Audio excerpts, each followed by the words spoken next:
Shavua Tov Far West, and welcome back to the still unnamed Parshat video project. If you have any name ideas, please tell me. This week we're starting with Parshat Noach.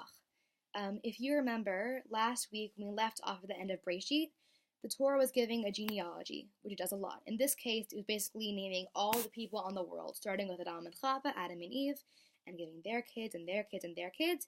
And the last person born in Parshat Breshit is Noach. Pretty important guy. This week we'll learn a little bit more about him. It's a story that you're probably pretty familiar with. If not, that's cool. We're going to go over it. The Torah calls and says that Noach is Ish Tzaddik Tamim Hayab Dorotav, that he was a righteous man in his generation, in his age. Now, there's two ways that we can interpret that line. The first one is, wow, Noach is a tzaddik, a righteous man. He's pretty cool. He's one of the heroes of Tanakh, of the Torah. Or you can look at the second part of the line that says Bedorotav, in his generation, and assume that the only reason the Torah would say that is if it needed a qualifier. That the only reason Noach is cool is because everyone around him sucks. It's like if he's in the town of murderers and he doesn't murder anyone, that makes him pretty cool in comparison. But if you put him in front of a bunch of regular people, he wouldn't actually be that righteous. But anyway, he's the most righteous guy around, which is why God chooses him to basically restart the world. Because God looks around and says, wow, the world that I created last week in Breshit is not going the way I want it to. So I'm going to talk to Noach. I'm going to say, Noach, you're going to build an ark. We're going to save 2 of each animal and Noach's family, and we're going to restart the world. So Noach builds an ark, and it rains for 40 days and 40 nights. And then there's the whole story where he sends the dove to see if there's land. We'll get more into that maybe at a different point. And they go on land, and they begin to restart the world. And then there's another genealogy, because of course. And then there's one more story at the end of the Parsha that you may or may not have heard of. So we're going to get into it. The way that most people tell this story, and the way that I always learned it, the story is Migdal Bavel, by the way, the Tower of Babel, is that there are these people who live in Bavel, and they all speak the same language because that's how the world works at that point.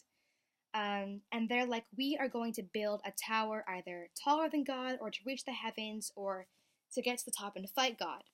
And God's obviously like, no, that's not happening. You're not going to do that.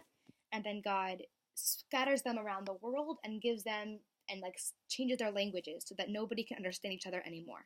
And that's their punishment. The people of Babel are sinners because they thought they could be greater than God. And God said, no, that's not how it works. And from now on, people will not speak the same language. That's where I always heard the story. But then I looked closer in the text and saw that that's not really what the Torah is saying. This story, I guess, mainly comes from Midrash and commentators, specifically Rashi, the same 11th century French commentator we talked about last week. He specifically says that they said, Vena aseh imo milchama. They wanted to wage war against God. But that's not what the text really says. So let's look a little bit closer. We're in Perek Yud Aleph, the 11th chapter of Breshit, if you want to follow along. So the Torah says that the people were Safa Echat Udvarim Achadim, that they were of one language and one thought. They had the same goals, the same mindset, the same strategies. That's not a sin, that's just a great group of people who can work together cohesively. They were united, they were uniform. And what happened to this group of cohesive team workers? God says, Hein am echad, this is one nation, v'safa echat, and one language, lakulam, for everybody. V'ata lo yivatzer mihem, kol asher yazmu la'asot, and they will be able to do whatever they want without restraint. That sounds pretty great, from my perspective. That means that they'll be able to accomplish whatever they want, which sounds pretty important in this new world when we're creating new technologies and inventing new things. But that's not true. Because God ends up scattering them and putting them in all across the world. But according to the text, the people of Babel never commit a sin. So what's the innate problem of building a tall tower? So the problem is not the tower they want to build. The problem is actually that they are so cohesive and have the same mindset.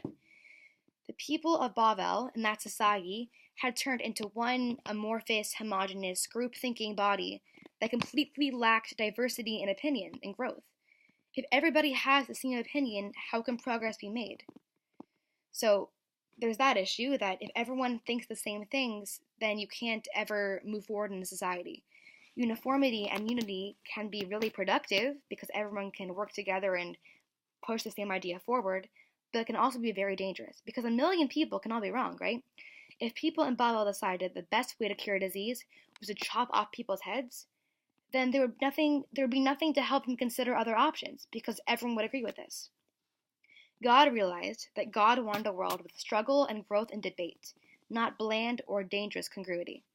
So the message from this basically is that it's amazing that we have a world with diversity in opinion, and that polite and healthy and mature discourse can actually lead to growth in society, and that it can be very dangerous if we all agree with each other.